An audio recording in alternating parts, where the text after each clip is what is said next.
everybody. I'm excited to have my friend Shaun Peterson here with me. So, not only is Shaun Peterson a logistics expert, he is also a father extraordinaire, and of course, that is one of the most important roles, probably. Would you say that? Yes, for sure. All right, for sure. And he is a coach for entrepreneurs like myself.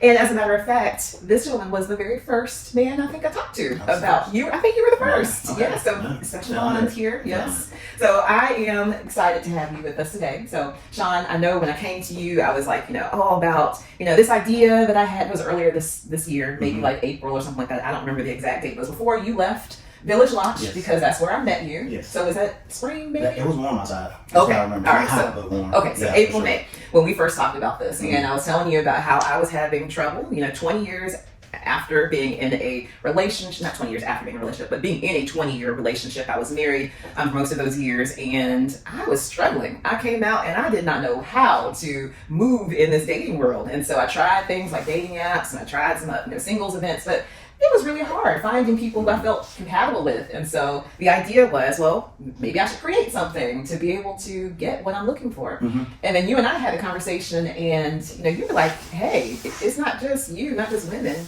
men also struggle in this area.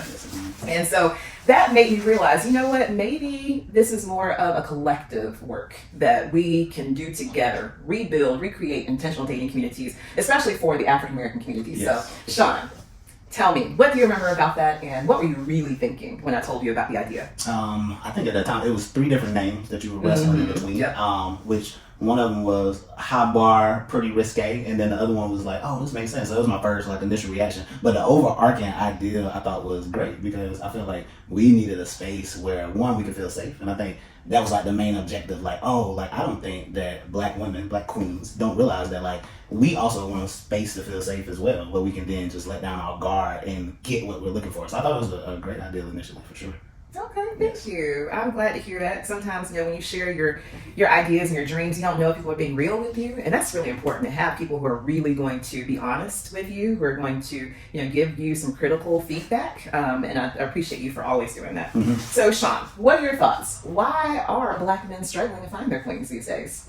So I think I can't speak for all black men, but I just happen to be one, and I know a good deal of them. And I feel like there's different degrees of what may be a struggle for some. So for me, I'm 35, and I could talk to a 55-year-old that may have a different reality, but I think we can all agree that we don't have a problem linking up. I think black men and black women don't have a problem linking up. I think we have a problem locking in. Ooh. And I feel like the reason that happens is because there's a lot of trauma, but then there's less transparency. So within our culture, within our realities, there's a lot of trauma that's been created, whether that's my mom and my dad, whether that's I never seen a great relationship. But then over time, when you actually recreate those traumas, then it's I'm not just single. So now I come into a relationship, and as for me, I'm a single parent. So now I have stuff that comes with me that I didn't have to navigate and be vulnerable about. So it's that trauma that exists, and then the lack of transparency mean that I can't actually feel safe within these spaces, which is going to give me a little cause for the pause in actually dating. So I feel like that's one of the things. And then along with that, I feel like the rhetoric of dating has changed. So there's a lot of things that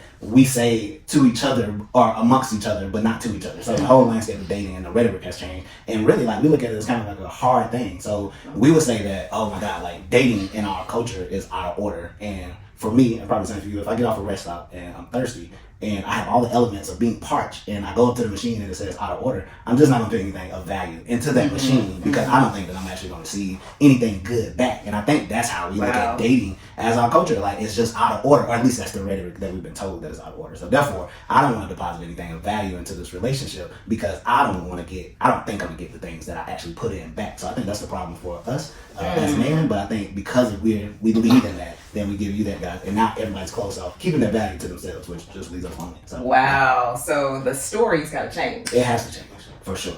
It has to change. And we have to be, or I would say there has to be somebody that would create a space for eligible people to feel safe. And I feel like I know some people that's done that, or at least trying to do it. So, yeah. Well, you just led right into where I was going to go next. So, Eligible. Yeah, we're the dating platform for singles who are dating with intention. And the whole goal is to create intentional dating community to reimagine Black love all over.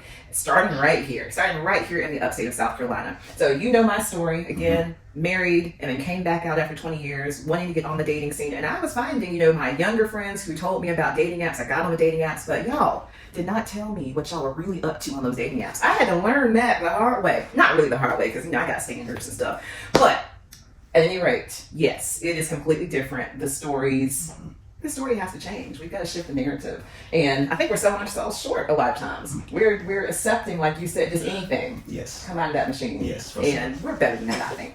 Yes. So, any advice for your fellow men, since you are a Black man? Yeah, I would say if I had to give some advice, I would definitely say lead in vulnerability. It's hard, but I think the idea for a man to actually give a woman a safe space to land will then in turn make that situation more valuable. So if I can lead in the transparency, if I can lead in the vulnerability, and then come in with not just this laissez-faire attitude, or it is what it is, like this very well could be your person that you want to spend the rest of your life with, but if you don't actually come in with the vigor and the passion, then I think that leaves room for that story to go along with somebody else's story. So it's like lock in as if it's treasure, and if it's treasure, then you're going to value it different. Your commitment and your effort is going to be different. So I would say go, as they say, wide open, like full throttle, and be willing to, I guess, lead in vulnerability, which means you could be hurt, but it could be very, very healthy, and then you could be walking down the aisle in a few months. So I feel like leading vulnerability. A few months. Well, okay, few years. Years, maybe a year. But yes, either way, yeah, I like that. So being open is important. So I can't help but notice that you have this. You don't have the eligible sign on, so I don't know if that means that you're not eligible. But I like your pen over there. So tell me, is there a status that we, inquiring minds might want to know? Because again, he's also a cute, handsome Black man here. As someone has shared, I'm all right, somewhere in the middle. But I am actually in a relationship. I feel like this, if I wanted it to represent something, I feel like, there's a poem actually told about a rose coming out of the concrete. And it's like, so even on hard ground, if a seed is planted and it's fertilized, eventually like something will rise out of that of good. And I think the rose in my relationship would probably be a similar to that. So it's been hard, but even in hardness, good things can come out of that. So yeah, for sure. I love that. Thank you for sharing that story. Thank you for being vulnerable, because I know that it's not easy to come out and just share about your experiences. So I really appreciate that. And thank you again for being a good friend, a good listening ear. And thank you.